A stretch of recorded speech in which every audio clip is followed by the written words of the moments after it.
Hello, my humans. Welcome back to the Convo Couch. I am Pastor Jardula. And I'm Fiorella. And Jonny Sue is still spinning on those ones and twos. And so, fam, we are back. Awesome shirt. What do you got over there? True Rebel Network. Show everybody the shirt. Look at that shirt, ladies and gentlemen. If you want to get one of those, contact us. We'll show you how to get one. Yes. Thank you. I love the fist. I do too, and I love the shirt. I love the whole message. True Rebel, man. We're going out there. We're covering stuff. Jonny Sue has done an amazing job. He's kind of like he's an investigative journalist. He is. He really is. Listen, I did a little Twitter video, little tweets, talking about today's show because I am so pumped, fam. I'm pumped about your section. What we're talking about, Nancy Pelosi. Oh my Lord, ladies and gentlemen. Nancy Pelosi must go was trending yesterday on Twitter, and I'd love to see her debate her opponent, Shahid Buttar. I don't think it will ever happen, but I'd love to see her do it because Nancy is a chicken, and she will not go and face Shahid because she knows she'll get mopped up on the debate stage. And then we got Johnny Deep Dive today. I called him Johnny WAYFAIR. We're going to be talking about the WAYFAIR stuff. Ladies and gentlemen, if you haven't found this stuff, Johnny went deep to bring you some good information today, so I'm excited about that. And then, you know me, I love to talk about China. So China, what's going on over there? They have a new law in Hong Kong that just came out July 1st. I didn't report on it, but it's great because we got some new information. There's been some new guests out there. There's been some new breaking news. We're going to talk about that. I am excited. And it leads into my guest tomorrow. And your guest tomorrow will be who? Carlos Marroquin. Yes. Who is an activist, organizer, very known in this community, and he's going to talk about how the Bernie Sanders campaign pretty much here and how specific people really were the ones that brought it down. I mean, they are right now parading, and I'm going to talk more about that in Chuck Rocha and his little book, an opportunistic attempt to use Bernie Sanders' name and the Latino, ethnicity to co-opt people behind a super PAC. Him and several others are really the reason Bernie Sanders didn't win. And the grassroots is the reason Bernie Sanders did at least win California and even got as far as he did. So we're going to be talking about that tomorrow. Yeah. He's one of the biggest, ladies and gentlemen, since I've been out here. And we've talked about this before. You know, there's a lot of commentary people out there, journalists, but you know, we have activists here, too, as well. We've gone out. We've marched. We know what it's like. Fiorella, the work she's done with the Mel and Carlos. Well, and let me be specific, because Mel and Carlos are two of the most respected activists that have continued doing the work right now. In L.A. They've been feeding people right now throughout the whole coronavirus every Saturday morning, getting up at the crack of dawn to be there and to take care of the community. There's so many other activists, too. And all of these activists were entirely shunned by the Bernie Sanders campaign, if not utilized. And it's very unfortunate. And a lot of people just want to stop talking about it because they're like, oh, you're being divisive. But it's like, the truth isn't divisive. If you can't handle the truth and learn from it, then you are just trying to dig your head in the sand and completely ignore what's actually happening. And we need to understand what happened so we don't continue putting these people in positions of power, because these are wolves in sheep's clothing. Yeah. These people are awful, and they need to be pushed out of this movement, and we need to learn how to spot them. The Elizabeth Warrens of the world, the Obamas of the world, those people that portray a certain image, but they are so far from it. So we will be talking more about that. And the nerve of Chuck Rocha to make that book about the Latino vote when in California, in Los Angeles specifically, we documented it. We showed you, ladies and gentlemen, we showed up to these voting spots, how they were pushing Latino people into provisional ballots. We went up and looked at the provisional ballots. A lot of Latino names on those ballots. Oh, yeah. Okay, you know the majority of them were Latino names. Because the Latinos in LA, they are the backbone of workers, okay? So they supported Bernie Sanders because Bernie supporters know about his stance on labor, and they loved him for that. Yes, so they and immigration. Oh my God, yes, and they suppressed his vote. Yeah, because the Latino vote here in LA. Therefore, that the whole thing wasn't for Biden to win; it was for him to get viability, to come out with some delegates. If they really got a good count, fam, I firmly believe Biden would have not gotten viability, and we would have wrapped this stuff up if this was a fair election. There are a lot of things to look in, even the work that Johnny's done with Raji Robb, the work I've done with the open source, everything, collectively showing how the Latinos really got suppressed in LA. We're going to get into that. And Carlos is one of the most respected, I'm telling you, if not the most respected, Carlos and Mel in Los Angeles. And the way they pushed him aside, the stuff that Rafael Navarre did, it was disgusting. Also, my guest, 6 o'clock, I am doing on 6 o'clock Pacific time, I am having Carl Zaha on to talk about China and Chinese culture. Because I think sometimes, fam, when we get into these geopolitical discussions, we talk about sanctions, one imperialism versus authoritarianism. We sometimes forget about the people there, the culture that happens. And I believe that there has been a big lie obfuscated about the Uyghurs. And Carl Zod's done a lot of work on that. And he also talks about India-China relationships. He's got an awesome podcast. I'm not saying that everybody's squeaky clean here, and it's a very complicated situation. But we need to have all the information on the table. Then, therefore, we can make an honest opinion and give our opinions about the situation when we have all the information to look upon. And they purposely keep some information out, and they put their information in. So that's something we're going to talk about, too, with Carl Za. So let's get to the show, because this is going to be a great show, ladies and gentlemen. I am pumped. Fam, let's get started. Tell us why Pelosi must go. So yesterday, all day, Pelosi must go was trending. And that was really awesome. And that was done by a lot of people on Twitter. Shahid and his campaign, obviously, were behind this as well. And this is a really big deal because Pelosi is still seen by a lot of people as one of the most, she was a woman and she's a leader, the Speaker of the House, etc. But a lot of people who don't follow politics consider her progressive because she calls herself that.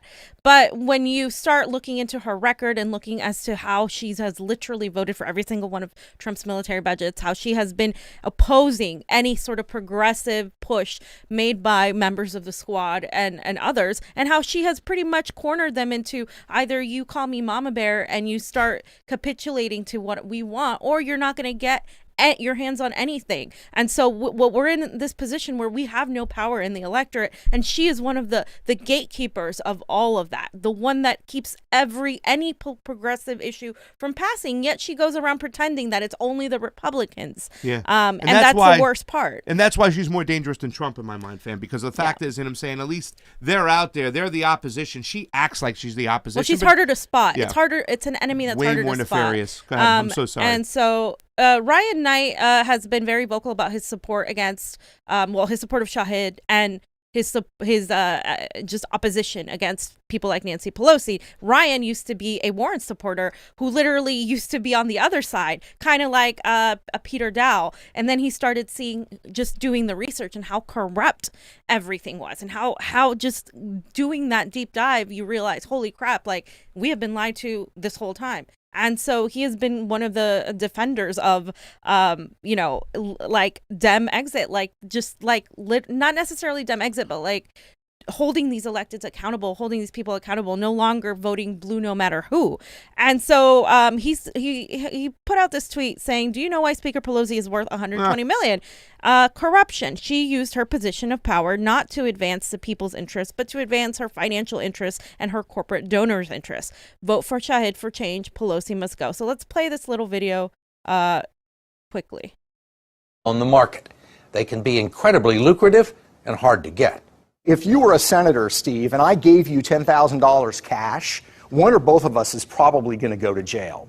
But if I'm a corporate executive and you're a senator, and I give you IPO shares in stock, and over the course of one day, that stock nets you $100,000, that's completely legal. And former House Speaker Nancy Pelosi and her husband had participated in at least 8 IPOs. One of those came in 2008 from Visa, just as a troublesome piece of legislation that would have hurt credit card companies began making its way through the House. Undisturbed by a potential conflict of interest, the Pelosi's purchased 5,000 shares of Visa at the initial price of $44. 2 days later, it was trading at $64. The credit card legislation never made it to the floor of the House. Congresswoman Pelosi also declined our request for an interview, but agreed to call on us if we attended a news conference. Madam Leader, I wanted to ask you why you and your husband, back in March of 2008, accepted and participated in a very large IPO deal from Visa. At a time there was major legislation affecting the credit card companies making its way through the House. And did you consider that to be a conflict of interest? I don't know what your point is of your question. Is there some point that you want to make with that? Well, I guess what I'm asking is, do you think it's all right for a speaker to accept a very preferential, favorable stock deal Well, we didn't. You participated in the IPO. Well, I have many And at the time, you were investments, but Speaker of the House. You don't think it was a conflict of interest or had the appearance No, of a it was conflict not. of interest? It only has the appearance if you decide that you're going to have elaborate on a false premise. But it's not true, and that's that. I don't understand what part's not true. Yes, sir. That I would act upon an investment. Yes, sir. Congresswoman Pelosi pointed out that the tough credit card legislation eventually passed, but it was 2 years later and was initiated in the Senate. I will hold my record in terms of fighting the credit card companies as a Speaker of the House or. You know, fam, do you know what an IPO stands for? Because I used to work for, this is my little time with this. It's initial public offering. It's when a stock goes official on the board, the big board, which is the New York Stock Exchange, or if it goes NASDAQ, either one. So there's a lot of nefarious things that take place with these IPOs. They even have a term called IPO whores, or people who go in, swoop, buy IPOs because they have inside information and they know that that IPO is going to shoot up, make a ton of money, and then get rid of it and dump it off. It's just one of those tricks of the trade that they're doing right now out there. So, yeah, I mean, it's disgusting that she's able to do this stuff and get away from it. Nobody's brought this information to light. They're all right there. I'm not seeing it. So, the fact that she's playing these games, pretty disgusting in my mind. So, Fam, if you want to go ahead and read what Shahid said. U.S. candidate Shahid Buttar for Congress, U.S. candidate CA12, corruption reveals itself in many ways, abandoning affordable housing despite a housing crisis. She's been nowhere, deferring to farmer and insurance industries during the pandemic. Remember, she wants to lift up Cobra, embracing military expansion while thousands lack home. $740 billion military-industrial complex is going to get a nice check coming down the pipe. And she's been nothing there to do it. In fact, she's been feeding the fire, helping Trump while claiming to resist him. Everything that Donald Trump wants, she makes sure it gets passed. So it's all theater, fam. Exactly. It's all theater, and like just like it was theater when she was talking about the credit card companies and her opposition to it when she benefited from it. Yeah, she has been benefiting from it. By the way, Congress people get paid less than $200,000 a year for their service, for their job, for doing their job. How does a woman like that become so rich that she is worth hundreds of millions of dollars? That's exactly what you guys should look at. Like, you just don't become rich like that unless you're taking that money. FDR said the only way to become rich in politics is to be corrupt, and she's been corrupt. You know, Feinstein, another one, W. Wasserman Schultz. Another one. And just a reminder, I'm not going to get into it, but Nancy Pelosi's nephew is Gavin Newsom. Oh. This is one of the reasons why I will never trust that guy. Not going to get into it, just mention it. Yeah. So Jen Perlman for Congress, who is another important race, just like Shahid's, is said, #Pelosi must go because we can't wait any longer for big structural change. That's one of the things that Nancy Pelosi has said, but also one of the things that was behind Elizabeth Warren's campaign, big structurals.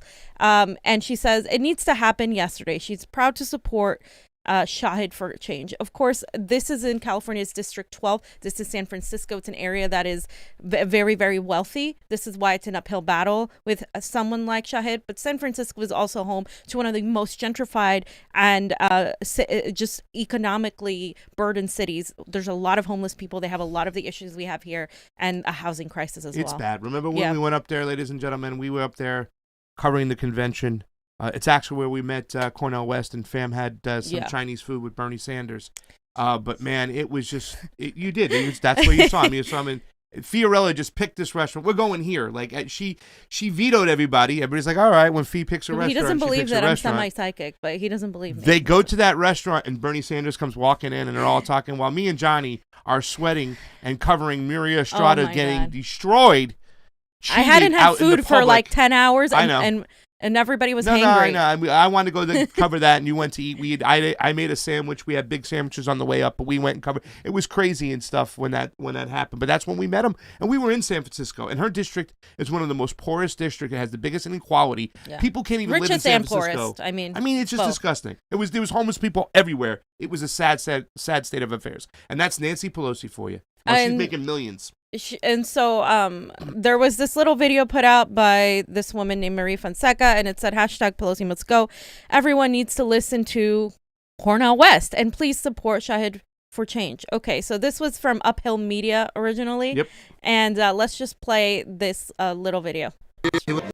Yeah, I'm standing here with my dear brother Shahid, and he's a truth teller, absolutely, and he's trying to make sure that that corporate wing of the Democratic Party can be transformed in the name of everyday people. Okay, so listen to Cornell. Yeah. I mean, listen to Brother West. You know what I'm saying? I mean, he's one of the few that has literally told, hey, support Shahid, because if we really look at who's really endorsed him, we have Marianne Williamson, who has endorsed Shahid, but we don't have Bernie Sanders, we don't have AOC, we don't have anybody in the squad. Why? Because Nancy Pelosi is Nancy Pelosi. She holds these reins over people. They are so afraid to oppose her, Where you at, squad? Which is the point of us putting you in there to oppose Nancy Pelosi. So now what are we going to do? And so this is even why I'm fearful of even someone like Shahid getting in there, because then who, I'm just, it's like, yes, we remove Nancy Pelosi, but what if there are other mechanisms there? They're going to, as long as you're within the Democratic Party, I just have a hard time thinking that we're going to get anywhere. But Yeah, I mean, he is like, I support his candidacy because I believe getting the queen on the chessboard out is really one of the moves we need to make in order to win the game. And so, well, I can say this right now about Shahid. I'm going to go support him wholeheartedly. I love his stances, not just who he is and the fact that he's running against Nancy Pelosi, because I want her gone. But I don't want to pull that whole kind of Trump mentality. You're going to vote for anybody just other than Nancy Pelosi. Shahid is still a good candidate, but he does have some issues. I like the fact the fact that he gets kind of close with the squad. I don't like that. Like, I understand you want to go and work with them and stuff like that. He's going to have to work but with them. we want you to oppose the whole system. And that means right now they should be supporting you. Where you at, squad? Nobody from the squad's going to support Shahid Buttar. It's ridiculous. This guy, mass surveillance he goes after. He protects our civil liberties, and that's big. Mm-hmm. He talks about it. He's gotten arrested for going after the top people who support the whole apparatus of jihadists and money influence inside, politics and our regime change wars. So he's great on a lot of issues. So we'll see. But yes, once we get him elected, if we get him elected, then we pay attention to what he's got to do. Exactly. It's just a huge system that we have to overcome. Did you want to read a super chat? Oh, yeah, we have a super chat contribution from our boys. Oz LaFave, love the Convo Couch. We Hey, are Oz. the press. That's right. He's part of Uphill, right? Boom. There you go, my man. Thank you for your work. We love you. Thank you for everything you do. We love all our Washington progressives out there. Our Washington comrades. Okay, so I just put this in there, just a reminder of the things she has done, because Getting a lot of likes, she's fam. got the $25,000 fridges, which was, we're gonna watch the little video that they did on that. She was one of the reasons we didn't get UBI or Medicare for All during COVID. By the way, just in case you guys weren't watching the whole process with the CARES Act, it wasn't just Republicans opposing all of that. She's the reason why we don't get health care for all. She wanted to strengthen Cobra. Cobra. She took the UBI That's her off solution. the table. So when anybody tries to twist the narratives, it's a Republican Congress right now. No, it's the conservative, middle, left Democrats in the House that joined left, together. By the way. Yeah, I mean, it's not. Is it? Can we call it center left? No. Not even more. No. God, no. Center? No, they're like Republicans. I mean, Center-right. we have Republicans, and then we have Republicans right now. And then you have the squad, which is like center left, and then you have, and that includes Bernie. Then you have Shama, which is like here, and then that's it. We don't have a real left in this country, not in power. The closest thing to that we have is Shama and some other people that have managed to get in there in the electorate. But the majority of people, I mean, and I still support like things that the squad are trying to do, but it's just not enough when you're not opposing the status quo. It's they don't oppose. It's their opposition. They let stuff go I through. understand playing the game. I understand that their hands are tied to a degree, but you have to use the people. They should, and that's what they're not doing. There should have been a good joint group when the CARES Act was coming up, putting their foot down right there. The fact it went 98-0 in the Senate, disgusting. The fact that Ilhan Omar kind of passed that stuff, not bueno. She went and said it was a good thing. That is where they should have drawn the line, because that CARES Act, which doesn't have any help, fam, for any renters or people who have mortgages, they're going to be thrown out. And even right now, I mean, at the end of this month, the $600 stops, and everybody's freaking out because guess what? Gavin Newsom just once again closed hair salons, closed gyms, closed all the retail again. So now those people are out of a job, and their $600 ends this month. Are you kidding me? Yeah. If you're going to do that, and I'm not one to say, well, like we need to like, I'm not putting profits over people, but I am saying that these small businesses are all going to go kaput, and all these people aren't going to be able to pay their rents even more than they already aren't paying their rent. Yeah. Because the government isn't providing any assistance for the decisions they're making. Yeah. Everybody else else, everybody would have been, the majority, I don't want to say everybody, but the majority of people would have been happily okay with closing down the country had they felt supported by the government. They did not feel supported by that. They're scared. This is why people go out and buy guns. They don't trust the people in power. This is all just psychological too. Like, you're not going to be okay, and you're going to say, well, you're not taking care of my small businesses. Instead, we're giving the money to corporations and banks, and they'll be fine. So once we come out of this, the only businesses you're going to see doing okay are going to be big corporations. Yeah. And it's so funny because they fleece the public again. And for all the rich people, all the big corporations, go money trickling up to the top. The inequality gap's going to even grow. Restaurants don't know what to do. I spoke to Treasurer this morning, our friend Michael Santucci. He said people are getting scared again because here it goes. Even in Florida, where they were set, remember when Ron DeSantis said, hey, if we can do Home Depot, if we can do Walmart, then we can do schools. And they were set to reopen schools where their numbers are spiking up like crazy. Yeah. And let me just say, we can't put this all on Donald Trump for the way it was handled. Yeah, it was handled like shit by him. But you know what? For years, we've been spending so much money in the military. Why haven't we been spending money to get ready for a situation like this? Because we should have had so many freaking tests. I'm so sorry, fam. No. So many tests, so many ventilators, everything in place, ready for a situation like this. No. But yet we're spending money on Air Force and Marines. And it proves why we needed Medicare for all this whole time. This is why. Because we would have been able to give everybody testing. We would have been able to put people in the hospital.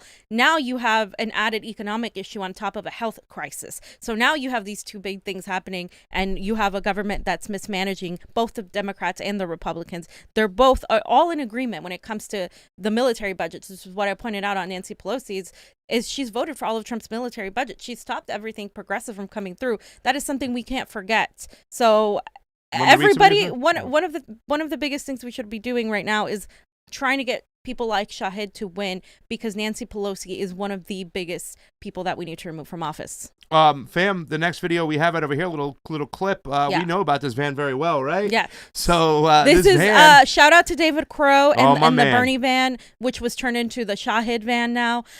He's helping out over there. They're doing a great job. So they had this little video. Let's take a look. Nancy won't debate. She won't. All right, for real this time. It's time for the main event. Our town hall social distancing debate with Shahid Buttar and Nancy Pelosi. Now, it seems that one of our debaters hasn't come to our event today, which is very unfortunate. And, we would have really liked to see her. I do have, there's one thing that we might be able to get her to come out with. I thought this might happen, so I brought some chocolate Haagen-Dazs. So, all right, for real this time. Obviously, this was mocking Nancy's fridge for her fancy ice cream. By the way, Haagen-Dazs isn't good enough for Nancy. I mean, I'm an ice cream snob. I just don't have a $25,000 fridge. I got an ice cream yesterday, and it was pretty pricey. But I don't think Haagen-Dazs is good enough for Nancy. We're going to have to give her something a little bit more elitist up there, You know what? This skit, too, let's talk about the importance of debates, because we really don't talk about it a lot. When Nixon and Kennedy ran for president against each other, they got into a bus, and they did a debate tour around the country, okay? Why? Because debate is the most important thing. If you don't debate, and that's the whole Democratic Party's plan. Johnny, remember the time we went to go cover the Kenneth Mejia debate and whatnot against Jimmy Gomez? They don't show. No. What they do is they try to keep their opponents silent. Mm-hmm. They don't want any news to come out about Shahid. And they sure don't want you to know any differences between the two. And that's what a debate will do. Mm-hmm. It will separate these candidates by their differences. Nancy has no chance. So what do? They hide. Have you heard anything about Shahid on MSNBC or CNN? No, you don't. Why? It's part of their game plan, so they won't debate. Back in 2016, we forced Debbie Wasserman Schultz to come out and debate, at least one debate against Tim Canova. We hashtag Debbie won't debate, Debbie's hiding, or all this other stuff. So hopefully we can force Pelosi to come out in a debate, because if we bring enough attention to it, we shine enough light on it, she's going to have no choice but to come out and debate because she'll start sinking in the polls. And they don't debate. People like Nancy Pelosi don't debate other Democrats because they can't talk about policy because their policy is Republican. So if Nancy is going to go debate Shahid, she's going to look like a Republican next to him, and she can't have that. And so what she did before a while ago was she did a whole video talking about how Republicans are opposing me, blah, blah, blah. But she meant Shahid because she wasn't running against a Republican. She's running against him as a Democrat. But they will turn it around and say Republicans. But just so you know, she's being opposed and challenged by another Democrat. So you can't say, oh, well, we need to vote for Nancy to keep the Republican out. No, that doesn't work this time because guess what? You have 2 Democrats if party loyalty is your thing. You just have a chance to get somebody that's actually going to tackle the status quo and work for the people versus somebody that's just going to keep it and sink us further down. So there's no argument not to vote for somebody like Shahid at this point if you call yourself a progressive. Let's be honest. Let's before I read these super chats, let's play Shahid's video real quick. Ladies and gentlemen, you got to get on the Shahid train. I know there's some differences. I know my Tulsi-crat friends, some of them are still upset by some of the answers he said. But you know what? We can move him. He's not the best candidate when it comes to all our issues, but this guy's got a lot of great things on his plate right now, and he's got a great platform. He knows. I love why he got arrested for going right at the deep state's heart.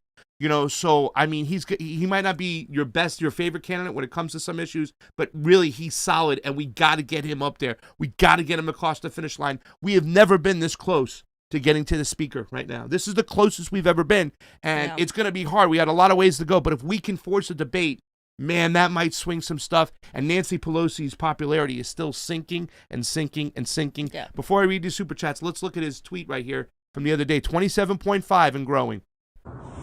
Hey y'all, Shahid here. Just wanted to share some updates from the campaign. It's been an incredible week.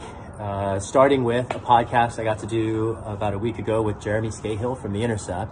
We had a wide-ranging discussion. I've gotten a lot of feedback on it since, and so if you haven't had a chance to listen to it yet, I'd invite you to check it out. A couple days later, the San Francisco Chronicle published my latest op-ed. This was an analysis specifically of the George Floyd Justice in Policing Act and some of the ways in which the Movement for Black Lives and I have been so disappointed by that bill and the Democratic leadership's continuing commitment to attempting to co-opt the movement rather than represent us in policy. The very next day, I had a chance to join Movement for a People's Party. They hosted an empty chair debate featuring me and inviting Nancy Pelosi. They brought a pint of ice cream to help entice her to come, and I was grateful for the chance to connect with some supporters there and for the press who covered that event. Today, Sunday, we had supporters who organized a tweet storm, and as far as I can tell, it's basically dominated Twitter all day. I'm so humbled by all of this momentum and all of the energy and all of the hands that went into each of those different projects. I'm so grateful for all the support. I'll note that if you haven't had a chance to volunteer with our campaign yet, we would love to have you. You can sign up online at shahid.fyi/volunteer. We host online trainings almost every other day and would love to include you in the next batch. Our team made about 12,000 phone calls the week before last. I haven't yet heard the latest numbers, but they're growing every week. We have a lot of ground to cover, but we're moving incredibly fast. We still have months left, and I'm looking very forward to representing San Francisco in the next session of Congress. Thanks to your support. And let me remind you guys that San Francisco did elect a very progressive, socialist district attorney. And the Chesa Boudin? Yes, Chesa Boudin, and the guy he was running against then moved to LA. and he's running, and he's likely to beat Jackie Lacey. He's better than Jackie Lacey. I have my reservations on his record. So I don't think so because he's not progressive enough to get people excited. Black Lives Matter hasn't even mentioned him in the rallies. He's got the most chance anybody has had thus far. But you know what? It was very close. He just edged out Rachel Rossi, and Rachel Rossi got a lot of grassroots support. She did because she was a what is she? Her position. She was a public defender. Thank you. She was a public defender running for that position, and that is unheard of. I think it was great. Can I read some super chats, fam? Yeah, just let me point out real quick, 120 million, like we said, that's how much Nancy Pelosi is worth. She's right up there with a lot of Republicans and how much they're number worth. One is probably, that's not there. I forget who it is. No, it's somebody else. Feinstein made a lot of money, though, too. Yeah. This is... Paul Ryan. Yeah, he's no longer. He's no longer there, office, but he got so. a lot of money. Okay. All right, go so ahead. let's read some super chat contributions. Thank you very much for the super chat contribution from Jim Garrison. When Fee picks a restaurant and a company, hashtag Carrie Mark. Thank you for that super chat contribution. Hashtag Pelosi must go. Hashtag Newsom must go. Did you mention the fact that that's their nephews? You know, I think you did. Progressives have different views on Newsom. I mean, I can say he's done better than Cuomo, but that's setting the bar really high. Okay, so listen, Glory Jones, thank you for the super chat contribution. It is always appreciated on the couch. There's so much mess with this race against Debbie Wasserman Schultz, and I'm not even surprised. And y'all better be ready for that humidity. Also, Pasta Man, UTD plays Chelsea on Sunday, so get ready to go 0-4 against us. It's not happening. Watch, Chelsea's going to come out. A lot of strength, a lot of heart. They're going to win this week. And man, that humidity is going to be crazy. Ladies and gentlemen, for all those people who are our Patreons, for all those people who endorse us over on ROKFIN, and thank you for the 14 people following ROKFIN. We want to get that number up. Thank you so much. We take that money you give us and we put it into play. Yeah. We're going to go up to Florida. We're going to do work. I mean, that's all I'm going to say. As long as it's not shut down by the time if they don't cancel the flights or whatever, who knows? Yeah. Bella Lou, thank you for the super chat contributions. Always appreciate it on the couch. Federal officers shooting protesters in Portland. Yes, we are aware of that. Our friends from the Pacific Northwest have made us aware of that. We're going to talk about that in the next coming days. Yeah. I did not know about that, fam. Amber King has been sending us a lot of info on that. Fam is up to that stuff. That girl, thank you for the super chat contribution. Always appreciate it on the couch. Why are seagulls called seagulls? Because if they flew over the bay, they'd be called bagels. I love you, that girl. I love You're bagels. You're so fun. That's You're what so I call witty. bagels. Did we send that girl a shirt? That girl, let us know where you're at. Hit us up on the Convo Couch at Gmail, and we will send you a shirt. 14 people watching on the ROKFIN, over 315 people watching on YouTube. That's not enough today. We got more important information coming. Hit that like button, share, subscribe, endorse us on the ROKFIN. And we're over 30K subscribers. That's so right. now we get membership. Membership. Yeah. We'll look into that. We'll look into that. We'll look into it. We'll look into that. We don't know what's going on. YouTube I haven't turned it on yet, yeah. YouTube's a bunch of BS bastards. Bunch of malarkey. All right, guys. This is an important section. Johnny, are you ready? Yeah. All right, here we go. Johnny Deep Dive. Tell us what you got. All right. So, hold on. Where's my little camera? Right here, buddy. There we go. Hello. Okay. So basically, I don't know if you heard about it. WAYFAIR. This WAYFAIR conspiracy. Okay. This theory. Let's look into this and take a look at the initial claim and the evidence that were presented. So we'll just begin with how the Convo Couch found out about this. So if you don't know, the story goes is that WAYFAIR is trafficking children through their website. That's basically the main premise, right? So let's look at what we saw first, what was sent to us to the Convo Couch first. I posted this and it got immediately taken down and now nobody's allowed to see it, so please help me spread the word so we can find these girls. Okay, I just saw this on Twitter and this girl went missing. And now WAYFAIR is selling this cabinet with the same name for $12,000. But that's not it. This girl, missing. This cabinet with coincidentally the same exact name that she has, $13,000. Same thing, Annabelle, she's missing. The Annabelle, $10,000. Yeah, we're not done. Kyla Coleman, missing. Look, Kyla, the same spelling for $12,000. Why are we selling a 2-door metal cabinet for $12 grand? WAYFAIR, you have some serious explaining to do because there's no way this is a coincidence and we need to find and bring those girls home. Has anyone seen this? WAYFAIR literally deleted the cabinets that were up for more than $10,000 to hide their sex trafficking scandal. Look at this shit. So here's a missing person. Samaya Moomin. Oh, then here's a cabinet, Samaya, for $12,000, almost $13,000 on WAYFAIR, and it's just a plain 5-shelf cabinet. What? Another missing person, Yuritsa. Oh, another cabinet. This one's more expensive, $14,000 for a utility cabinet. Oh, another 5-shelf storage cabinet, Annabelle, $11,000. And there's a missing person, Annabelle, in the same area. Kyla, 5-shelf, $12,000. Kyla, missing. Then whatever the fuck couch this is, that's 1.6, almost $1.7 million. What are they doing? These all have been taken down from Wayfair now. All removed. What? All I know is, y'all. So Zoomers, Wow.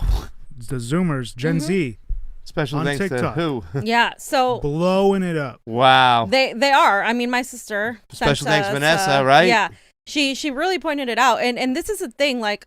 The fact that they're taking them down from TikTok is a big deal, because a lot of people of color, like specifically, like I think Lizzo is an artist. She was saying, like, she's a bigger woman. She was talking about how TikTok puts her down on the list and all that, blah blah blah. So they do have their little algorithm, but taking down these videos and then also Wayfair taking them down suggests to me, what are we hiding here, and like who all is involved? Because why would a cabinet be worth that much, Johnny? Like I don't understand. What are the excuses for why these items of furniture are worth so much? Yeah, and I go through all this, so let's keep on going. So basically, a lot of people reference this tweet.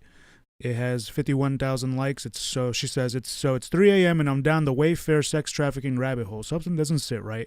This is the ones that they reference in the TikTok. So there's a picture. Samaya 5-shelf storage cabinet by WFX Utility, $12,899. And then, as you can see, Samaya was missing there. That was a picture there. Yuritsa cabinet, $13,000. Yuritsa missing on missingkids.org. And then there's more pictures. Annabelle, this is the ones that the TikTok video referenced. Okay, so it turns out that some of these missing kids are actually not missing anymore. This site references that Samaya was actually found, and she was missing, but has been found in her hometown. It seems like she ran away. She actually had a Facebook video. I actually went through and verified all these people, all these kids that were missing. So she actually has a Facebook video. Here's her actual Facebook account, Mia Mummin. So she changed her name from Samaya. She just shortened it to Maya Mummin. So this is her video that she made. Oh, it's a 50-minute long video, but basically she's alive, Yeah. Basically, she calls everyone weird for this conspiracy theory. She kind of dismisses it all. Cause y'all really about to irritate me being weird, though. Like, what? Y'all about to really irritate me being weird.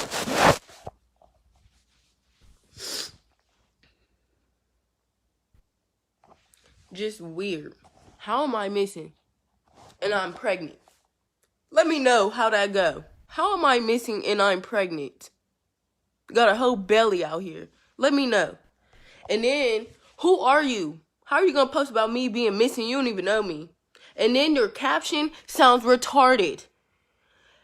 Would this be true? Would this be something if this was true? Nigga, why are you posting people talking about they're missing if you don't even know if they missing with a cabinet next to their name when there's people actually out here missing, really got their lives on the line, really people out here looking for them and all type? That's weird. That's weird. Like, that's really weird. So that's her sentiment throughout that whole video, which was weird, I thought. Yeah. Okay, but she's not missing. So the picture that they got was from missingkids.org. Right. So everyone else, I went and verified and saw that, let's see, Samara Duplessis, she's found. According to Heavy, she's with her family. So does anybody say why they were missing initially? They were just missing? She actually didn't say why her poster was up. And it to me it sounds like she's not good with her parents, right? Because she didn't mention her parents really at all. I don't know. So, but one person that is still missing is Yuritsa, and here's the website missingkids.org, and if you search, there she is, Yuritsa. So that was one of the pictures that we saw. So she's still missing, and the date that they went missing is significant. So June 10th, 2020. A lot of these missing kids are usually kids that run away. Right. Yeah. Yeah. So, but a lot of the cases they'll be like they go missing, but then they're found right soon after. Right. Okay. So most of these kids have been found except for Yuritsa. I have all the links here, and then so the names and the prices of the cabinets. Right. That's so. When they do a fact check, they focus on the fact that all these kids are still are found. Right. But the names and the prices of the cabinets are really like what's weird. Yeah. And so let's see what the official statement was from WAYFAIR, because this blew up, right? This is a huge claim. This is a sex trafficking claim. So they put out a statement with Newsweek. And they said that, so they go over the whole the theory, right? There is, of course, no truth to these claims. The products in questions are industrial-grade cabinets that are accurately priced. Recognizing that the photos and descriptions provided by the supplier do not adequately explain the high price point, we have temporarily removed the products from site to rename them and to provide a more in-depth description and photos that accurately depict the product to clarify the price point. Those original cabinets only had like 2 photos, and they just look like your standard cabinets. Yeah. They also didn't address the name. Like, why name them after that? Yeah, they didn't address the names. So all those names were of missing kids. So we can see here, this Who's this? Zidzik. He was one of the his last name Zidzik was there. Annabelle, it looks like she went back home, but then she ran off again on July 9th in Kansas. So she's missing, actually. And then there's her statement. Okay, so they say that from their original official statement, it says that these are industrial-grade cabinets that are accurately priced. Okay, so let's look up industrial-grade cabinets, okay? There you go. All right, so let's see. Here's the first one I pulled up. Grainger, which is a well-known company for selling items like that you find in Home Depot and shit.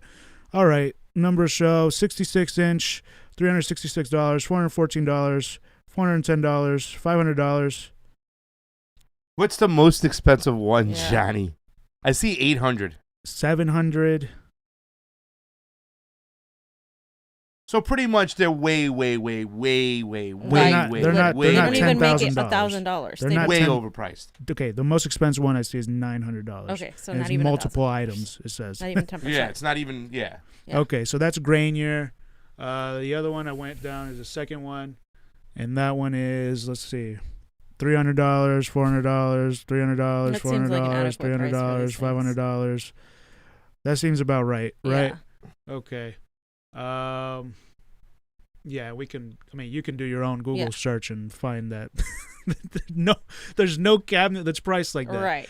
Okay. So, this is so weird.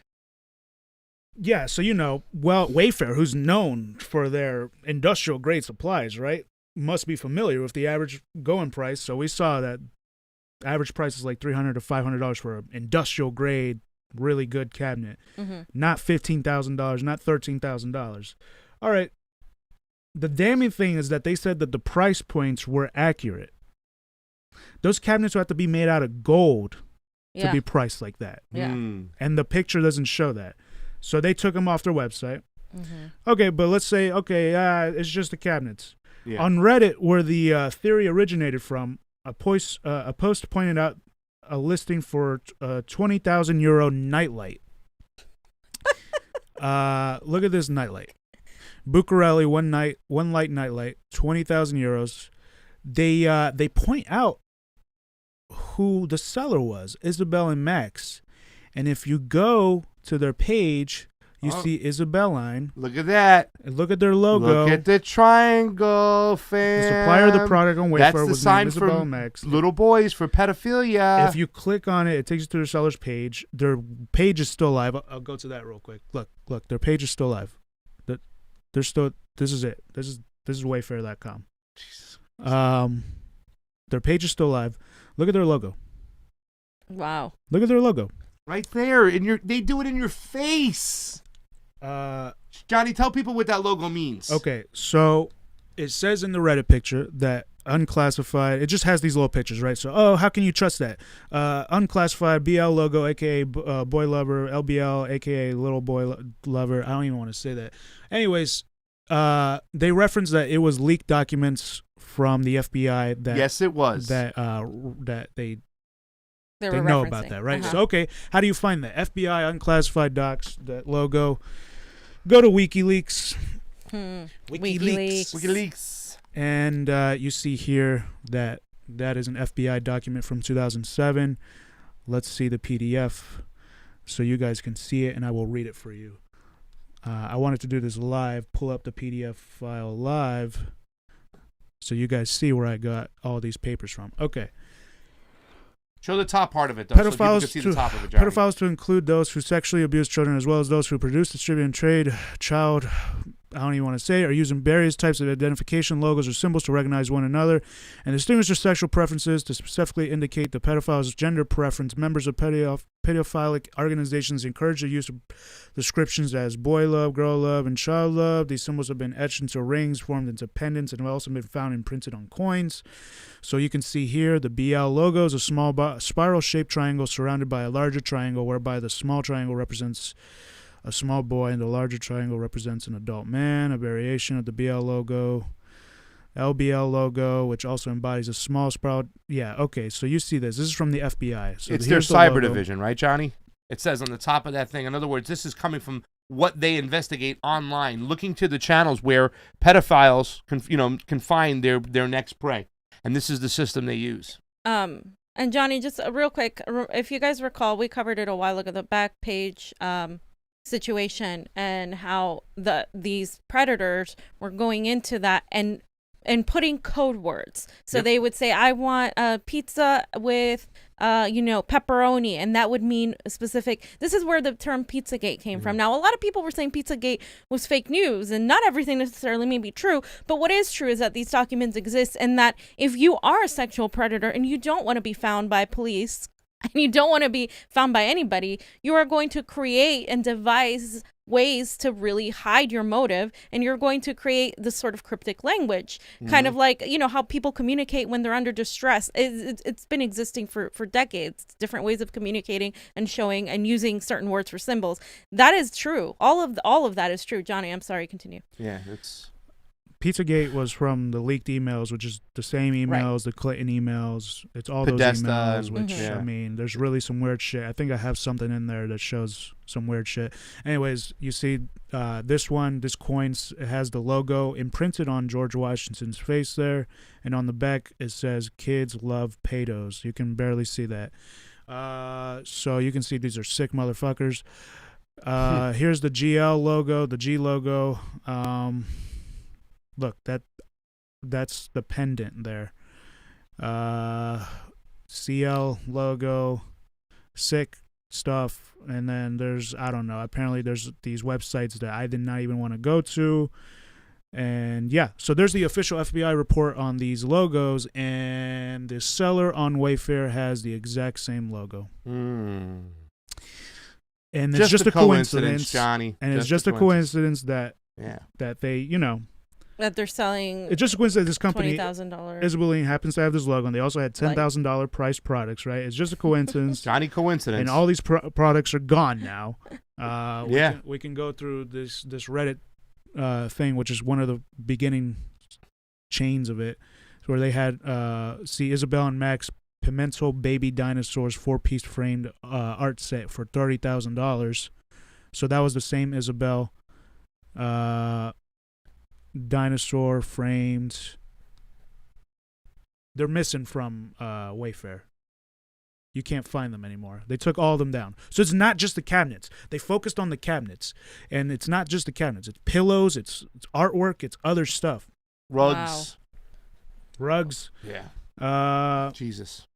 So, not to mention that Instagram, Twitter, and Facebook have been fact-checking people's posts now. Really? Yes. So, we're going to see. This is what came up for one of these Instagrams that's kind of following all these and posting a lot of the descriptions here, Wayfair Gate. It's Instagram put this on their post.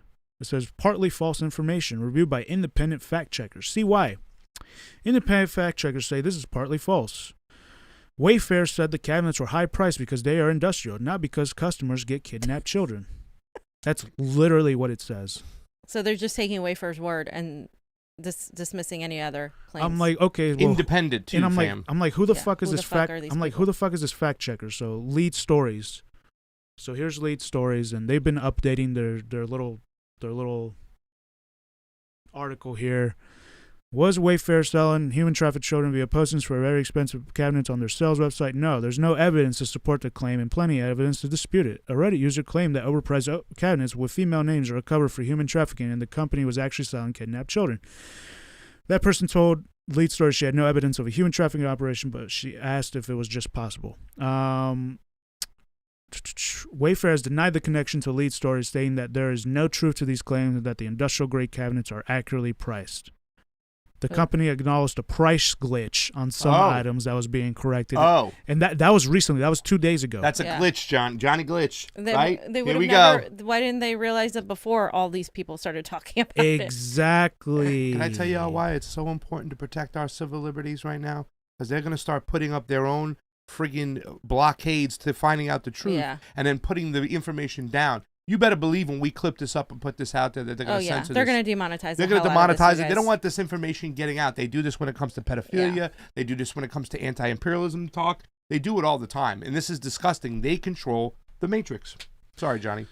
So yeah, we just keep going. I mean, so they show the cabinets. I mean, look at this. Look at these cabinets. They're all like the same looking one, and they look super plain. It looks like it's a $30 cabinet, and it's $15,000. So they show I show bet the you, Johnny, Facebook post. If you look at this, like, I don't even know if they have pricing for different boys and girls, whatnot. You know what I'm saying? Certain ages, I guarantee you. Yeah. I bet you, like, the younger girls will be ones. the more expensive cabinet, Johnny. I bet you if you do that. You know what I'm saying? It's like, this shit is disgusting. Okay. Their evidence for the fact check is that there was a statement from Wayfair that it's not true. That's there you go. And then and they show that these kids are not missing. But right, that is the the strongest element against them, right? That the kids aren't missing. Right. So then why is it priced that high? Right. Why is a cabinet priced that high? And why is it why does it have their name in the title? Yeah. So answer those questions, Wayfair, and they're not going to answer those questions. The skeptical say, well, listen, and you can find in America, there's so many missing children, so many children that have run away, that you can find a name for every missing children that you come up with. So if you name a child, I guarantee you I can find you that there's a child missing. Sure, but what are the odds of all of these kids that went missing during that time period having the same name as those cabinets? I'm just telling you the No, I know, but that's small rhetoric that's going to be used to brush this shit off. That would be my retort to that. Like, what are the statistical probability? Like, it's very, very high, low. Because some of these names are very unique names. You know what I'm saying? So and people reference Snopes, saying that it was false. Snopes has been discredited. Exactly. Multiple times. And again, it's just Snopes says false. Yeah. Snopes. Yeah, so people have been referencing Snopes and stuff like that. I mean, look at these curtains. Man. A $10,000 freaking shower curtain. And then this one is $10. Like a shower curtain, guys. One's $100, one's fucking $10,000. So why I don't understand. Like, why, like, what if I buy, like, what if someone bought on a credit card a $10,000 curtain? Like, I'm wondering, like, I'm sure there's a process then they're going to look at this. I'm sure they got their little signals and whatnot, and I'm sure that it goes deeper than anything can be. And, listen, fam, they're putting this in our face right now. It's right disgusting. In our face with their symbolism, everything that's going on. We should be demanding that they have a video camera on Ghislaine Maxwell the whole time. And let me just say, before people dismiss this, because I know there's probably a lot of people out there, especially in the progressive movement, that are going to dismiss this as a right-wing thing, because fortunately or unfortunately, a lot of the right-wing was the ones leading the story with Pizzagate and Pedogate. So a lot of people on the left automatically say, "Oh, that's just a bunch of conspiracy theory. Let me not even look at that. Let me not even look at that." It's because as soon as the mainstream media says it's conspiracy theory, they just listen to mainstream media. But it's not also that though. It's because it's coming from the right. A lot of the stuff was coming from the right. This is coming from the right, right? Yeah. No, a lot of this is coming from the right. So here's the thing. Trump supporters are also saying the same thing. Right. Yeah. But here's the thing. Both can be true, people.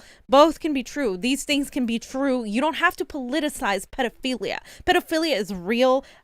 Sex trafficking is real. There is no room for politicizing that, whether you're on the left or the right. And if you're going to politicize it, you're doing a disservice to all these children, because I don't care who talks about this. If it's real, and if what I'm seeing is what Johnny's saying is like really disturbing at the very least, and really weird as well. So I think there's room for skepticism. There's room to be like, wait, why is this company getting away with charging an exorbitant amount of money for these cabinets? You could even go at that route. Like, why are we letting this company like do that? Isn't that a little bit excessive? And why aren't they giving us reasons as to why the name, why the prices? Okay, industrial, but we compared the prices for industrial. That's not true either. So we need to continue pushing these people, because this isn't a joke. Like, this goes deeper than that. Yeah. Johnny, go ahead. So WAYFAIR Gate on Instagram has actually been posting a lot of these. It's not just WAYFAIR. Right. It's Amazon. It's Etsy. It's so see, here's a $700 one, and then it says like some really weird shit in the descriptions. You gotta go through it yourself and look through it. And basically you see that, look, in this one it says the ship to address is already pre-filled in for this $260,000 rug. There's a lot of products here that they show. This Avalon Firm Down pillow is $10,000. That pillow better come with like a, never mind. Like, no, be careful with that one, fam. Like, this is insane. All right. And then the next thing is that back in 2019, there was a huge employee walkout and protest in June. WAYFAIR employees protest apparent sale of children's bed to border detention camps. Wow. And their stock drops. So WAYFAIR has been involved with ICE in the detention camps. Here's another article. WAYFAIR workers plan walkout in protest of companies' bed sales to migrant camps. Wow. Didn't even know that, Johnny. These migrant camps that lose thousands of children. Yeah. No, the separation of children, a lot of people were talking about that the separation of children was so they could be sold. All these missing children. Yeah. Reportedly being stolen into sex trafficking, right? So, yeah. I mean, yeah, so. And, okay, so that's one step further. And then one last step further. On Reddit, here's where it gets into more, definitely reaching here. But I think it's interesting to see why people think this. So, and the Clintons are involved in WAYFAIR. Johnny. In this, WAYFAIR names Andrea Jung to its board of directors. No. It says WAYFAIR, one of the world's largest online destinations for the home, today announced that Andrea Jung, the former chairman and chief executive officer of Avion Products, has been elected to WAYFAIR's board of directors. Ooh. Currently president and chief executive officer of Grameen America, Jung leads the fastest growing microfinance organization in the United States, serving low-income women and entrepreneurs with access to financial capital, training, and support. Okay, it says down here, in 2010, Jung received the Clinton Global Citizen Award for her visionary leadership in solving pressing global issues.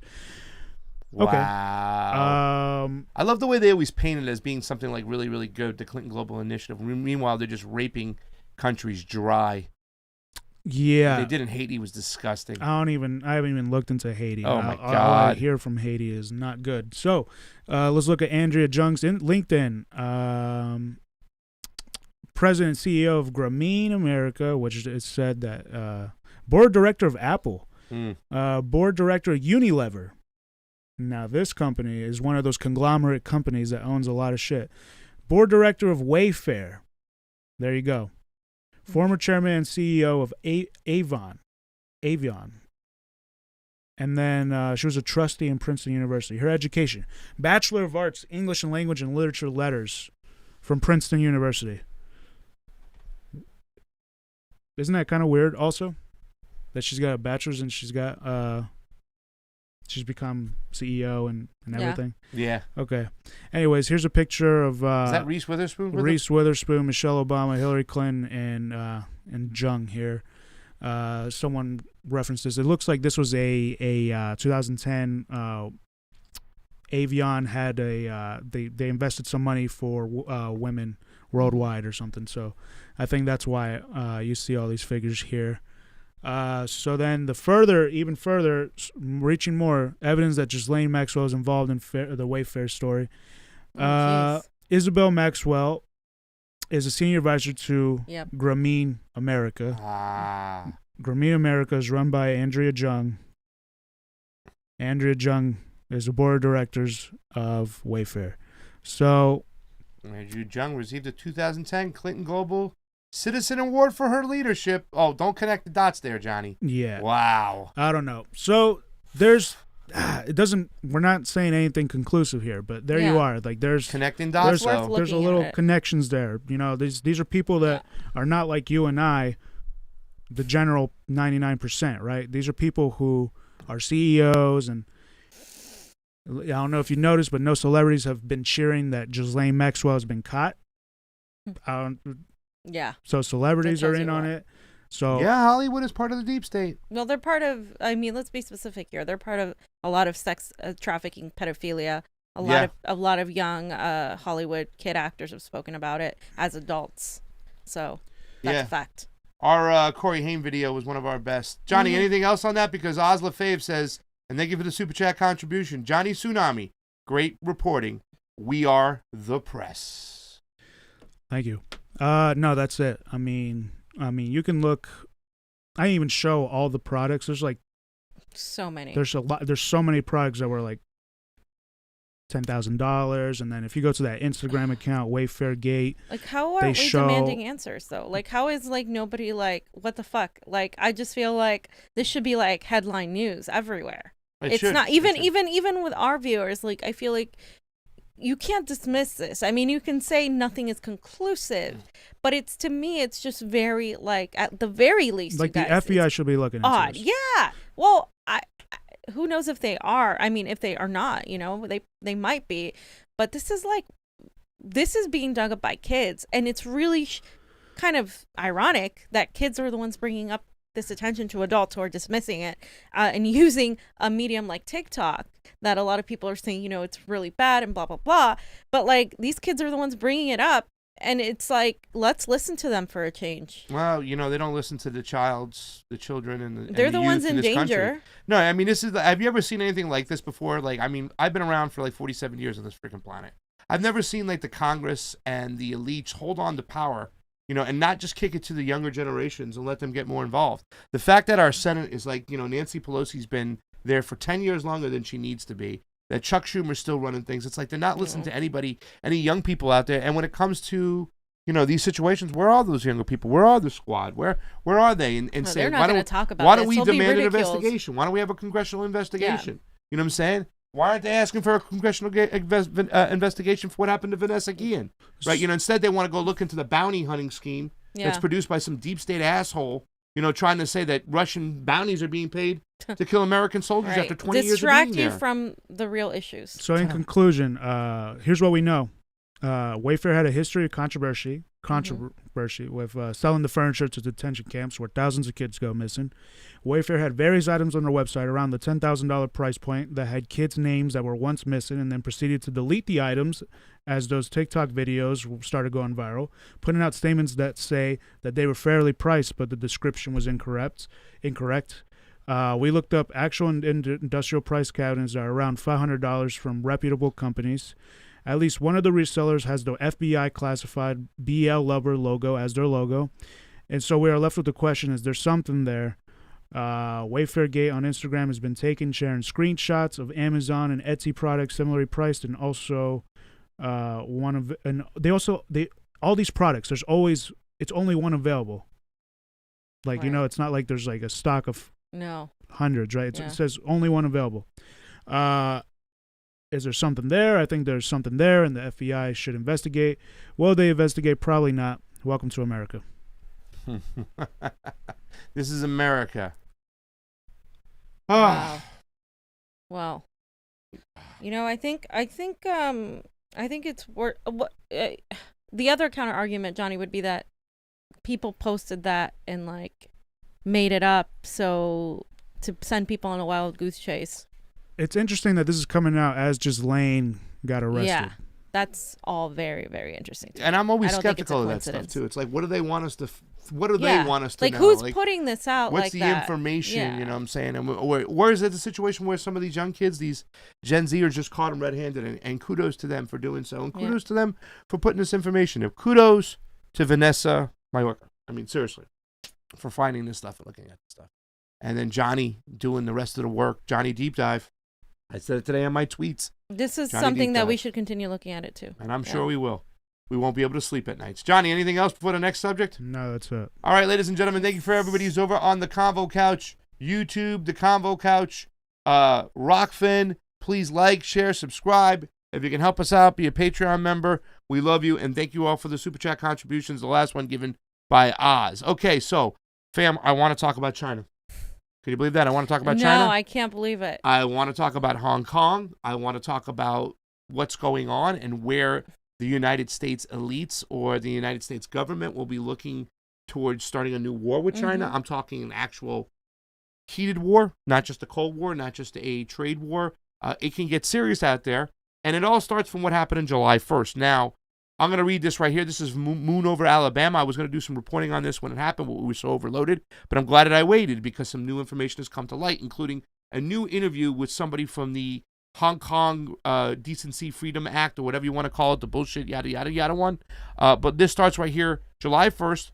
A new law liberates Hong Kong from U.S. interference. After the U.S. instigated riots in Hong Kong last year, the central government of China saw it necessity to intervene. In sight of other anti-China measures the U.S. has taken, the reputational cost of doing so had become less important. Yesterday, the Chinese in Parliament, the Standing Committee of the National People's Congress, added a national security law to the basic law that governs Hong Kong's special status. The law designed to end foreign interference in Hong Kong. That's why they put this out there, fam.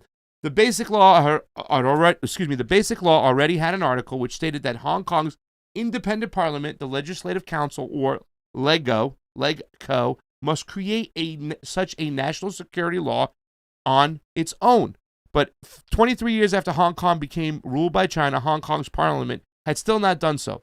The foreign investigated violent riots last year, which had paralyzed Hong Kong's economy, demonstrated that such a law is necessary. The central government finally acted and did what the LegCo was supposed to do. The new law, which was put into effect today, is banning secession, subversion, terrorism, and collusion with any foreign country or external elements to endanger national security. Its 66 articles ban in any form for such acts. The offenses are punishable in several degrees up to life in prison. The law includes guarantees of human rights and due legal process. So if we scroll down a little bit, you'll see it's called Article 38, fam. So what they're trying to do basically, and this was a very serious thing, when a lot of people talked about Xi Jinping's holding back of not interfering, I think that what the United States and the CIA wanted to do was continue to get these protests going on and on and on and on, and we know there's links to them. We're going to show right now in these articles the links from the United States government again, but they wanted to pull Xi Jinping and the Beijing army in. In other words, show the world how authoritarian they are. Bring in the army, have them suppress the crowds, and then blame it on China, and therefore they can push their rhetoric of like China's authoritarian, they're evil, look what they're doing. But Xi Jinping laid back. He didn't take the bait. It was almost like the same activity in the Ukraine when a lot of people said, let's go Putin and Russia in. Let's show the world that they're evil and they're attacking protesters. Both of these parties laid back. So what they did now is on Article 38 is they put in laws that says no longer are you allowed to let these NGOs come in. And if we find anybody connected to these NGOs, anybody connected to other foreign entities, we're going to prosecute you on the mainland. So here's the counter argument to that, right? Because this is going to be the common argument. That is very authoritarian.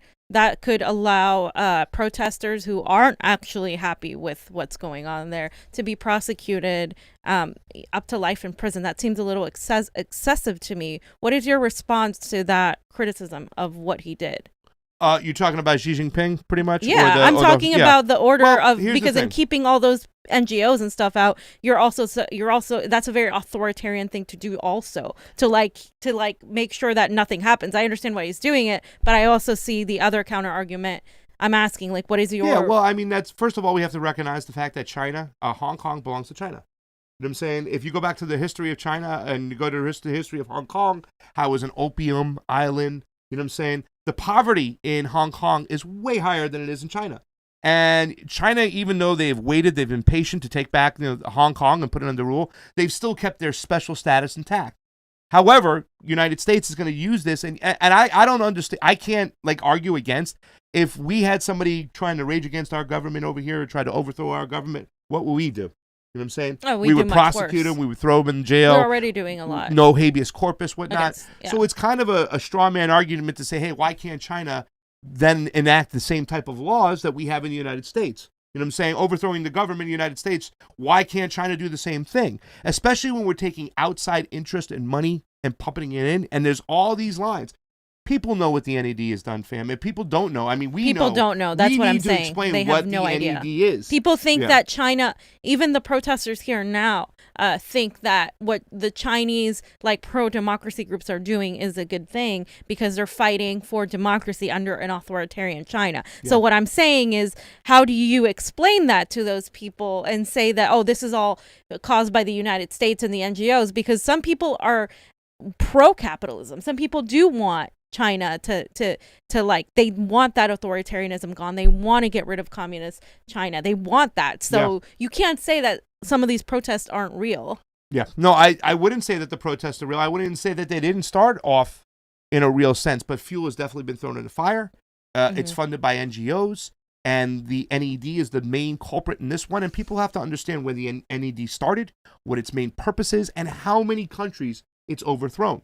So you can say, listen, that's a fair argument, but we shouldn't have groups like the OAS, the NED, pumping monies into the opposition just to cause these problems. And they are. And the really good thing about this particular interview that I'm going to put up right now, because I'm glad that I waited to talk about this, because Afshin Rattanzi, who's on RT, who was once on Al Jazeera, he's great. He has these unbelievable interviews. It's called Going Underground, his show. He got to interview one of the leaders of the Hong Kong democracy freedom fighters, as they call themselves, fighting for democracy.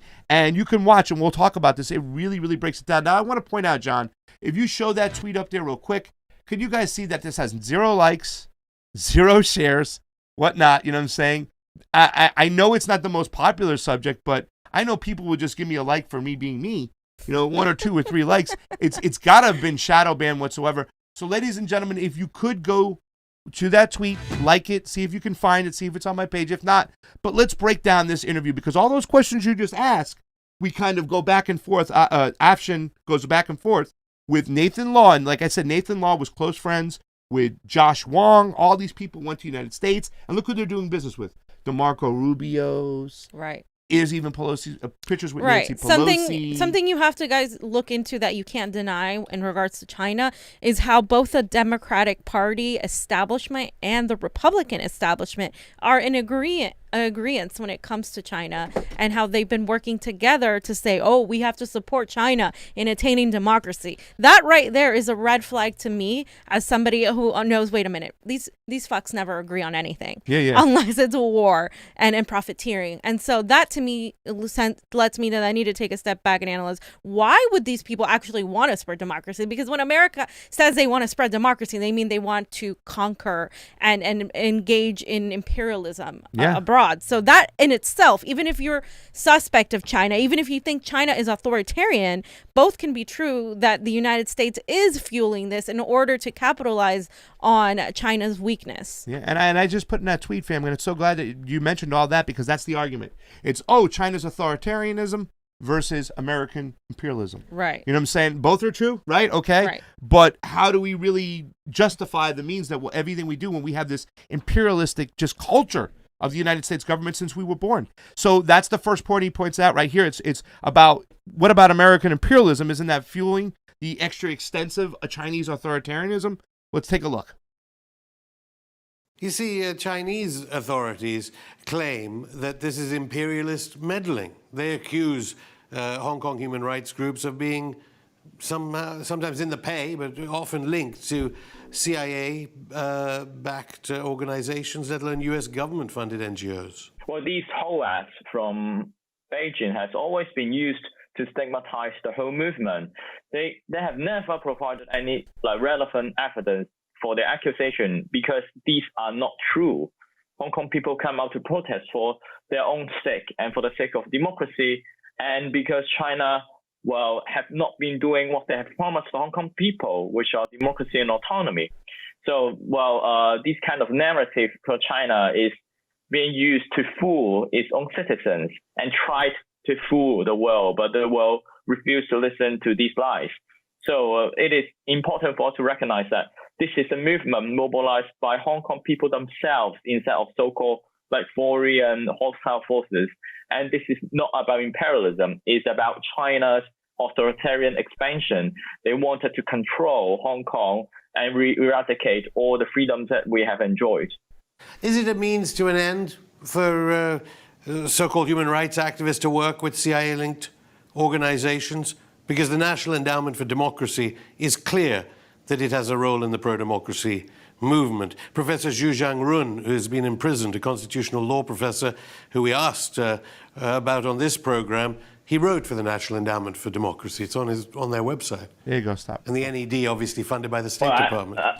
All right, so there's the first part right there. He makes the claim. And now Nathan Law has been accused with Joshua Wong taking a lot of funding from the NED, taking a lot of notes from the NED, the whole way they did. Remember, people talk about the Hong Kong protesters? Well, where do you think that blueprint was drawn up? By the NED, the CIA, all this stuff to go and counteract all these protests. So that has always been the claim. That has always been, no, we're not getting anything from the outside, whatnot. Right. But here's the thing. Afshin, black and white fam.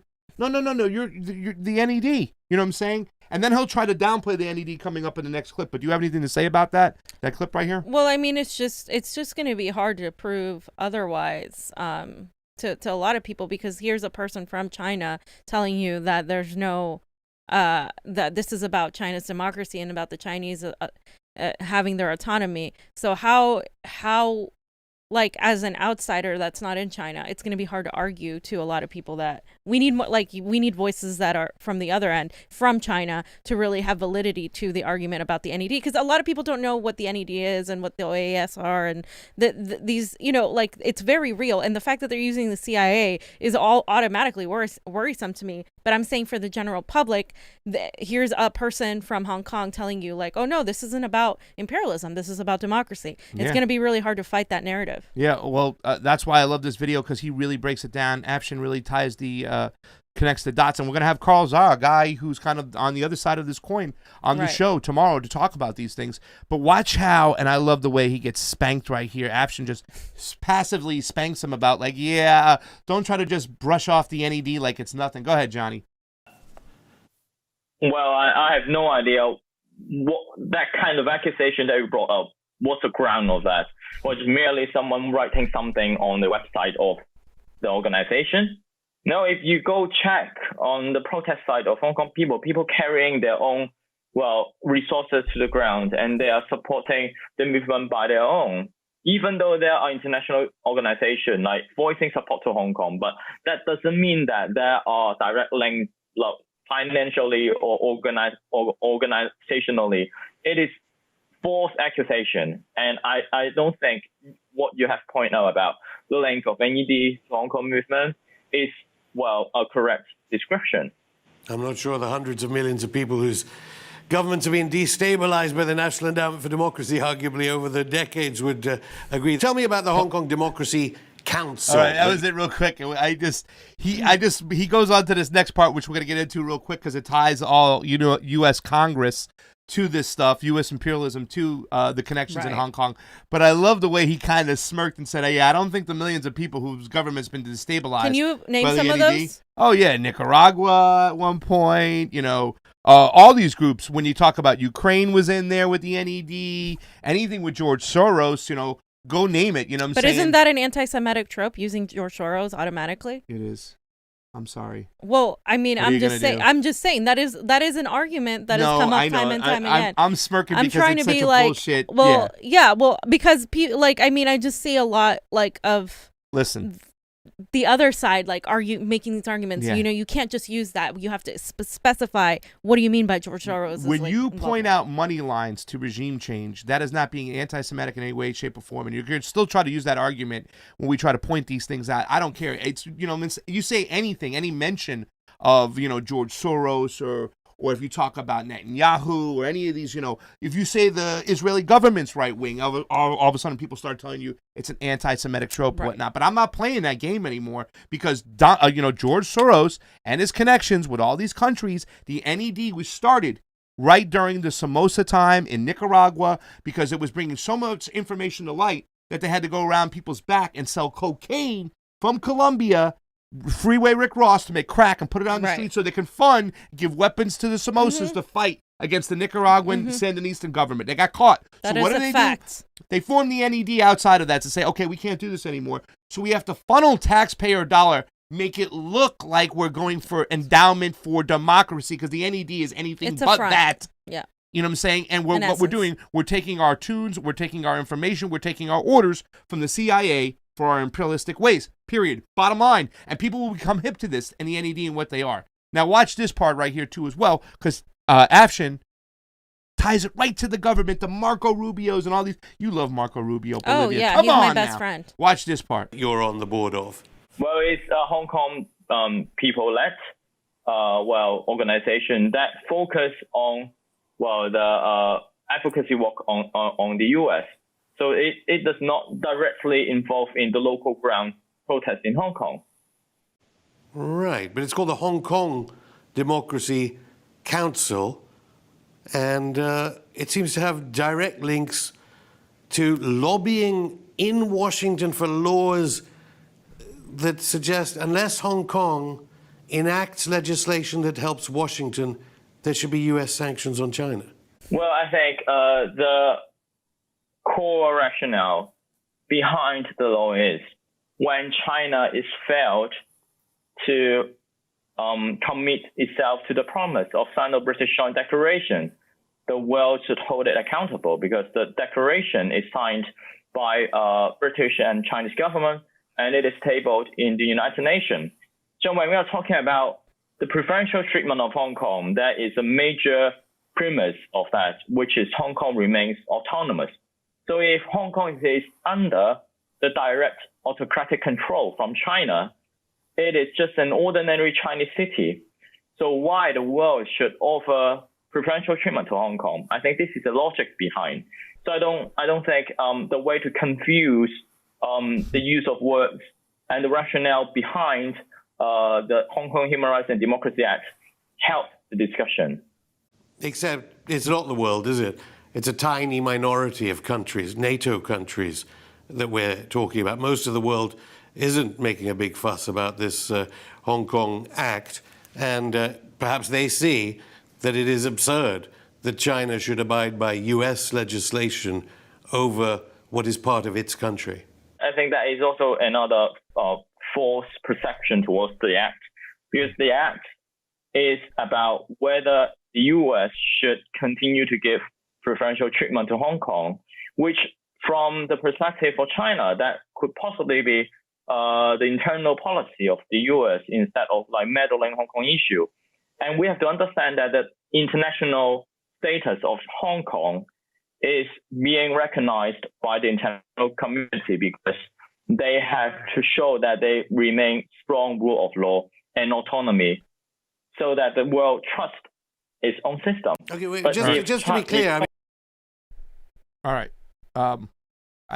Just go 20 more seconds and then we'll stop it real quick because I want you to hear what I he don't want says. to just talk about. I don't want to just talk about the U.S. Hong Kong Human Rights and Democracy Act, which Marco Rubio lobbied for with Joshua Wong, your colleague, and Samuel Chu. But it clearly says sanctions should be put on China if China does not serve U.S. interests. Right there. Right. I mean, what sort of act is that? I presume you.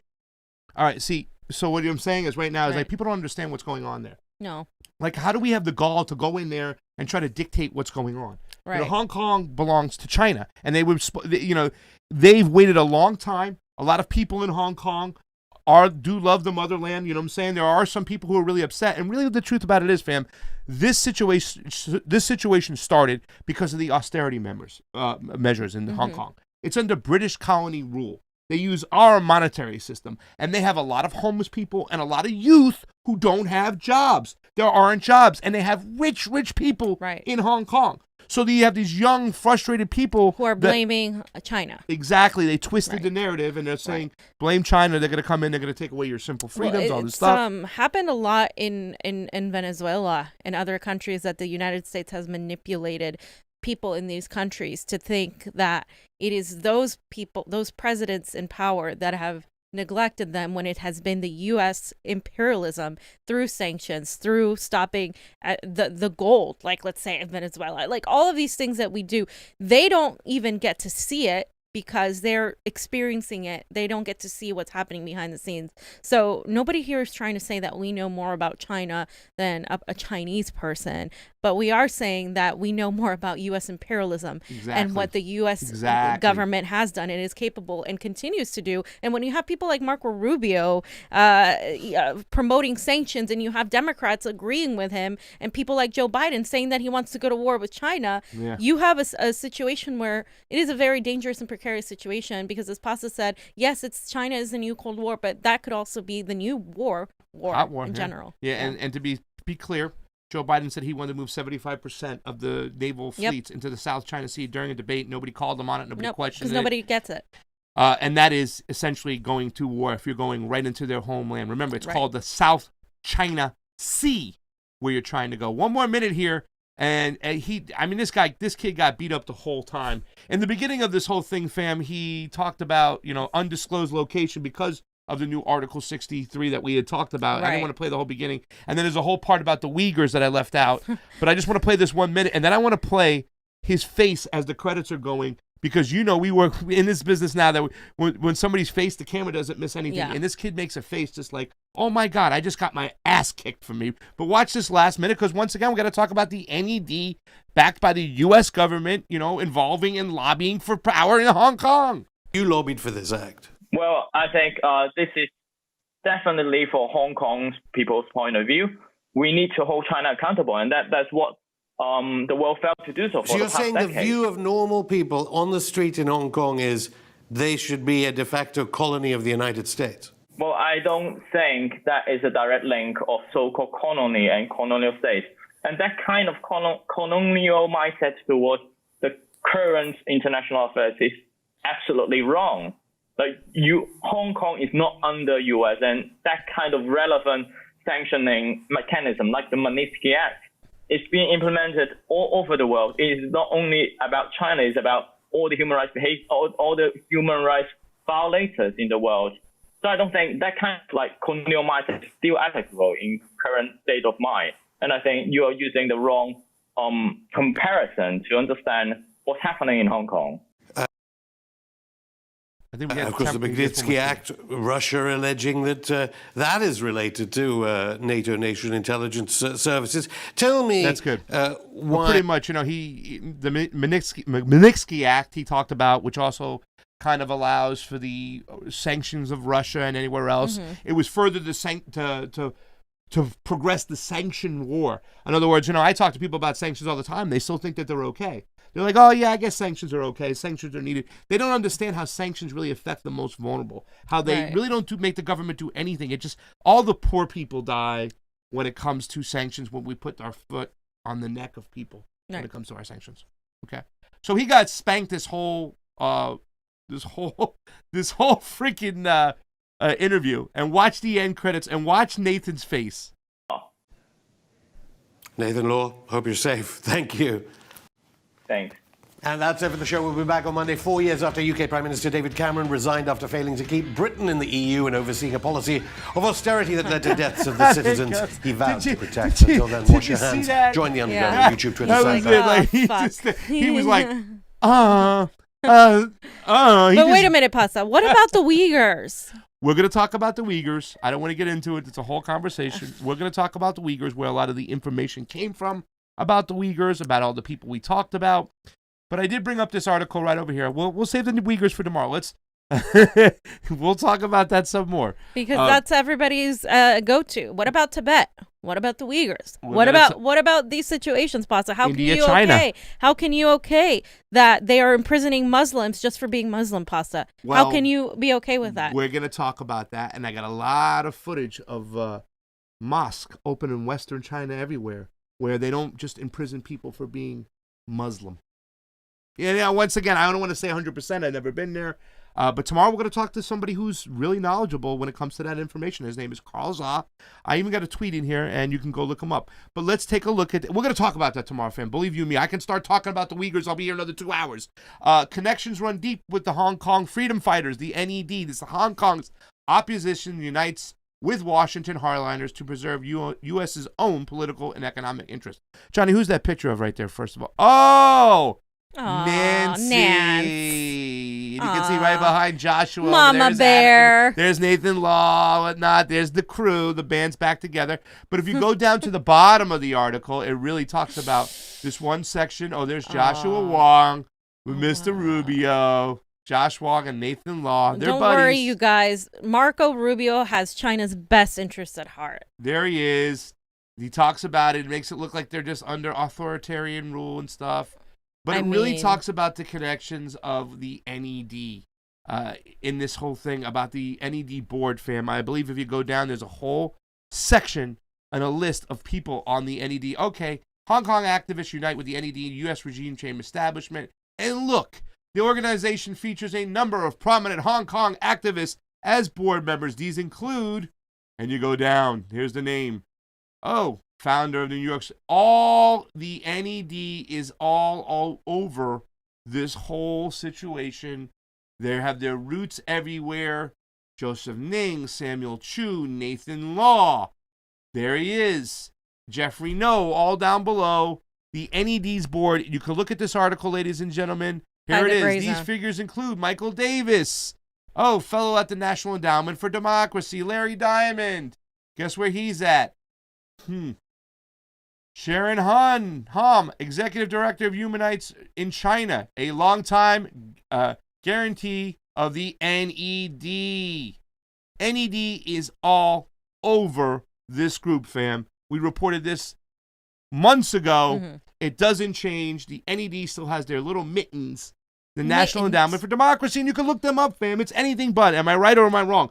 We know about the NED. Ladies and gentlemen, you know about the National NED. Endowment for Democracy.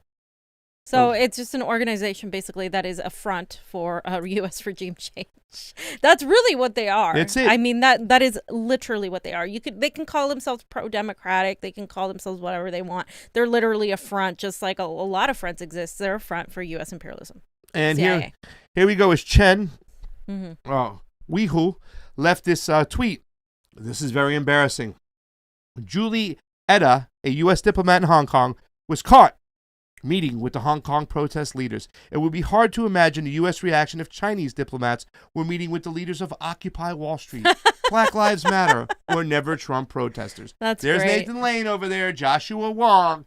The band's back together, but don't say that the United States was interfering, fam. They're fighting against authoritarian ways. Let's meet with some, some of the anti-pro-democracy people in China and see what the United States has to say about it, because that's pretty much what they're doing.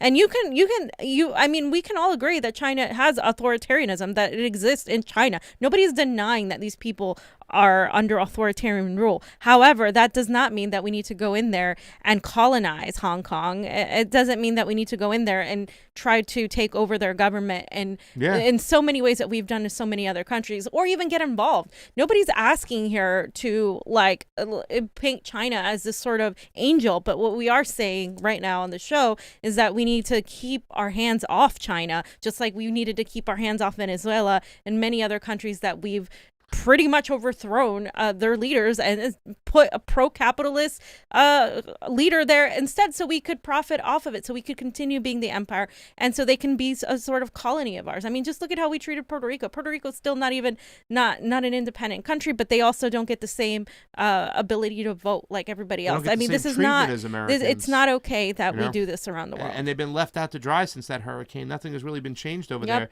And let me tell you something, fam. This is, and I love what you just said there. This is not really about fighting authoritarianism. If it really was, it'd be a different thing. But this is about promoting imperialism by way of capitalism. We want to put our businesses in Hong Kong. We want Hong Kong to stay detached from China, whatnot.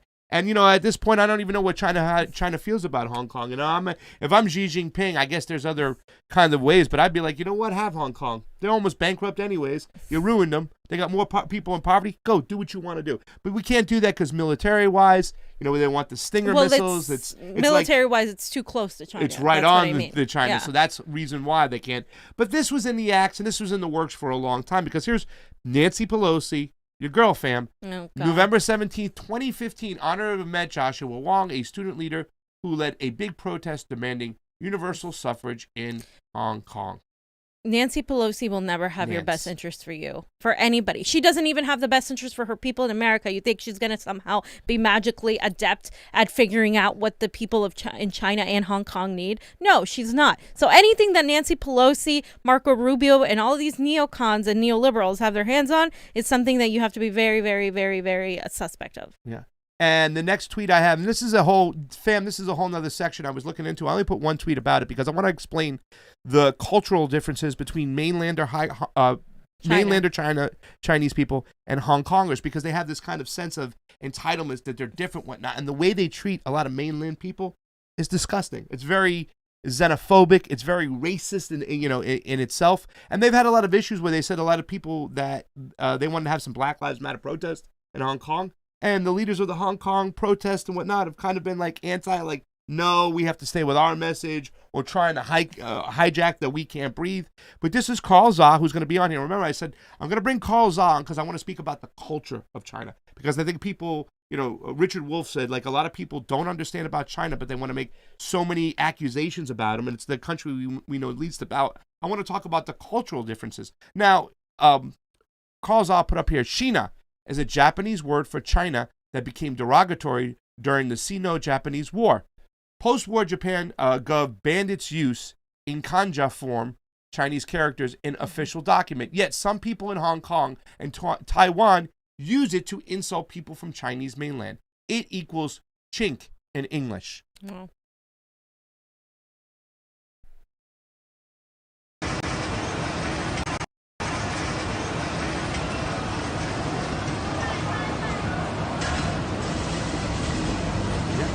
They're spraying this spray painting. Spray painting is disgusting. You know what I'm saying? It's like, you know what I'm saying? And they've had a lot of situations where a lot of these Hong Kong protesters beat up a lot of Chinese mainlanders, older people. You know what I'm saying? It's disgusting, and nobody really talks about that in the mainstream media. But what about the oppressed protesters in Hong Kong? Yeah. But I mean, that's I'm saying all this They're stuff not the because oppressed. this is like protesters protest, but we don't have to be funding it. Exactly. Why do we get the right to fuel it? Let's just stay off. Hands off Hong Kong. Let's see it play out naturally, like it should have played out naturally in Libya. But what happens? We fuel the situation. We fuel it for our own corporate gain, and we don't care who dies and who gets put in charge. There is a bigger despair of inequality in Hong Kong than there is in mainland China, Beijing. And that's calls us one view from Hong Kong. Why do Chinese people object to be called chinks? Utterly baffling. I mean, and look at it, he's like saying they're sensitive. Yeah, and here's the thing. It's like, I'm not here to judge what that word means or whatever, but like, obviously it's offensive to some people. In America, you can't say certain words because it's offensive to some people. And, we have that whole situation going on. So who are we to say what is offensive and what isn't? Fam, something to point out right now. And that's true. There's so much stuff we can go there. They were using the Peppy Frog out there, these people. People are going to be shocked. Bannon claims Wuhan lab employees have defected and are working with the FBI. So, fam, here it comes. China puts a law into play going to start rooting out these NGOs. We're going to get rid of the NED. We're going to get rid of the CIA. We're going to take Hong Kong back. Well, what's going to happen? Now here comes the conspiracy theories. We've got people defecting from Beijing that's going to tell us the truth on how China threw out this virus to kill people in the world. We need to go in there. This is what's going to happen, fam, and this is why I'm so scared when I talk about the anti-Chinese rhetoric. Yeah. This is the stuff. Here is Bannon putting out the conspiracy theorists right now. Conspiracy theories. You know what I'm saying? And it's going to come. We're going to get more and more anti-Chinese as we head down the pipeline. So pretty much, I just want to put that story out there. What's going on? The new law. Expect more stuff to happen from China. You know, the whole Indian thing, they're going to really exacerbate that whole situation too as well. But we're going to be talking with Carl Czar and talking about that stuff. We have been going on for a long time, fam. Yeah. So let's get to In the News real quick so we can wrap up the show. Do you guys have any other comments, John? Johnny, you have anything to say about China? Okay, so just in the news real quick. So let me just pull it up here. A judge ruled that the protesters who were protesting, the mayor who were protesting against police brutality in Seattle, and this is in King County, which Seattle's in, that in favor of proceedings with a recall petition against Mayor Jenny Durkan over her handling of police brutality claims. Petitioners have now 180 days to gather over 56,000 signatures from registered voters in Seattle. And basically what happens is this is called the quote fire the mayor effort and has been number 5 in the list of demands by protesters. So when Johnny and I were in Seattle, number 5 was for Mayor Jenny Durkan to resign, and this is now coming true. Possibly the judge said it was okay to proceed with it as long as they get the signatures. They have not stopped protesting since Durkan gave police order to dismantle CHOP earlier this month, and the main charge that she got in trouble with, because she had a lot of charges thrown out, was the only one that stuck was the use of chemical agents against protesters, which was illegal. Seattle PD used pepper spray and flashbangs at protesters. By the way, it wasn't just pepper spray and flashbangs. It was a specific gas that they used, and that was what led so many protesters, the tear gas, to really be hurt, and that was the illegal part. And this was after following the riots / protests happening because of the George Floyd in May.